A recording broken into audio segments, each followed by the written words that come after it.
Alright, me being who I am of course elated to have another excuse to talk about Halloweeny stuff. And this is all because, pleasant surprise, while I was away out of town with some family, you guys know about that, Amphibia dropped not a Halloween episode technically, but a Halloween episode called The Shut-In, where the planters, having returned to Wortwood, celebrate isn't the right word, endure the annual shut-in. And I feel like this was a specific reference to this year's Halloween, where we had a blue moon. Like, if you guys didn't know it, the full moon this Halloween was actually the second full moon of the month, the blue moon, which is fantastic. Very spoopy. But the moon on the shut-in, on the night of the shut-in, if you're exposed to it, it can turn you into a monster, apparently. And this does take place in the current timeline of the show, sort of. This episode's definitely not actually canon, but we'll talk about that in a minute. And Anne doesn't know anything about the shut-in, and she sees it as a superstition-y type of thing, like Halloween, so she's making the joke throughout most of the episode that it's a holiday that people just don't want to call a holiday, which was pretty funny. But the process is you go around door to door, not trick-or-treating, for supplies to help you survive the night. Then you board up your doors and windows and you just wait it out, telling scary stories for some reason. That's supposed to help. So even if this isn't technically a holiday, there's a ritualistic aspect to it. And supposedly the stories have to be true. And Anne, still thinking this is just a goofy holiday thing, her story's not true, but the implication is the other ones are kind of supposed to be. Like, it's a little unclear, it's a little nebulous, even within the context of the episode, how much they're embellished. But elements of them, at the very least, are supposed to be true. And yet, I'm gonna say it right out the gate. Something happens at the end of the episode. I'm not gonna spoil what it is, because it was pretty funny, right? But something happens at the end of the episode that makes me think this episode is not supposed to be canon, which bums me out, because you guys know how much I like the supernatural aspects of this world, and I thought this was going to be like a big deal kind of concentrated exposition dump of cool supernatural aspects of this show's lore that just weren't going to come up otherwise. And I thought that them explicitly making it clear, because there's a running joke through the whole thing, Polly is trying to tell creepy stories, but she's retelling stories that they already know.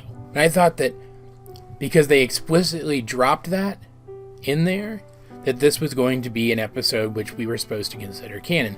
That said, the fact that I'm disappointed that it's probably not canon is incidental, because I still found this episode to be a lot of fun. There were 3 stories here: Phone Mo, Dead End, and Skin Deep, I think is what they were called. This was an anthology episode, kind of like what Futurama used to do and what Gravity Falls did a couple of times. And you guys know how much I love that Gravity Falls tone that this show carries with it so often.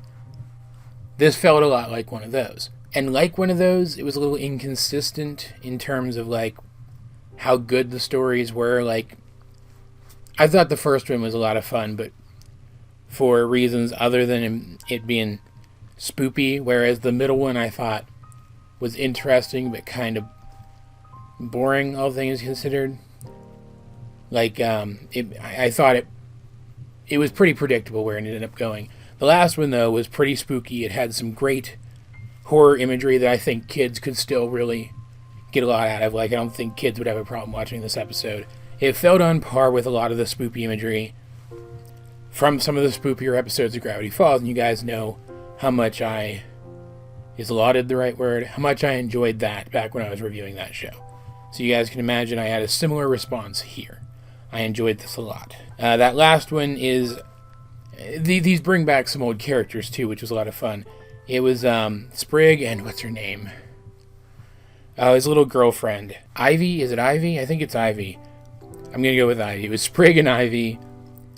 They were playing ball and they end up in the woods, and it was kind of a creepy serial killer in a cabin in the woods kind of thing. Like, all these had, like, these all drew clear inspiration from actual popular horror movies and tropes, which I thought was a lot of fun. The second one, the one that I thought was interesting but predictable, was a story from Hop Pop's past.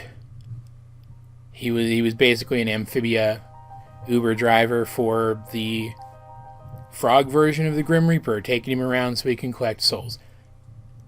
And obviously Hop Pop's not going to die, because at this point the episode is still trying to treat these mini stories like they are supposed to be literally true, and he's not dead, so there was no tension in it, even if it was interesting to think that the Grim Reaper might be a real thing in Amphibia in the actual continuity of the show, which again, we don't know for sure that he is. But thinking about the fact that he might be, super interesting from a lore perspective. The first one, though, I think was the best, not because it was the scariest. The third one was definitely the scariest. If you just like kid-friendly horror imagery and that's what you came for, the third one is the way to go.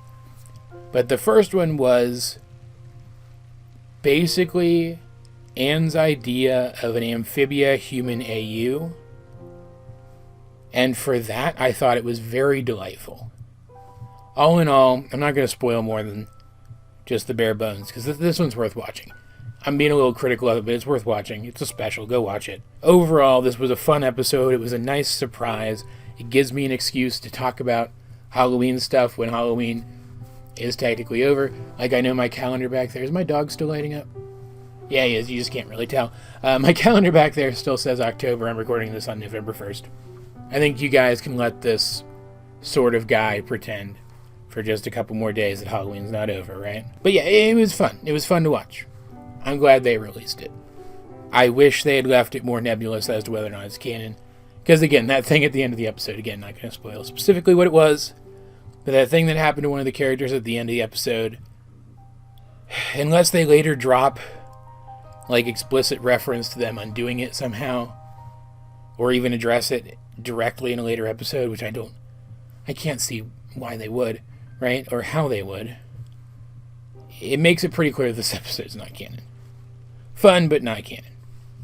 As per usual, though, guys, I'd like to know, what did you think of the shut-in, the Halloween episode of Amphibia? If you guys did see it, let's get a discussion going in the comments section down below, or over on my Discord, link in the description. But either way, this has been AJ22, and I will talk to you guys later.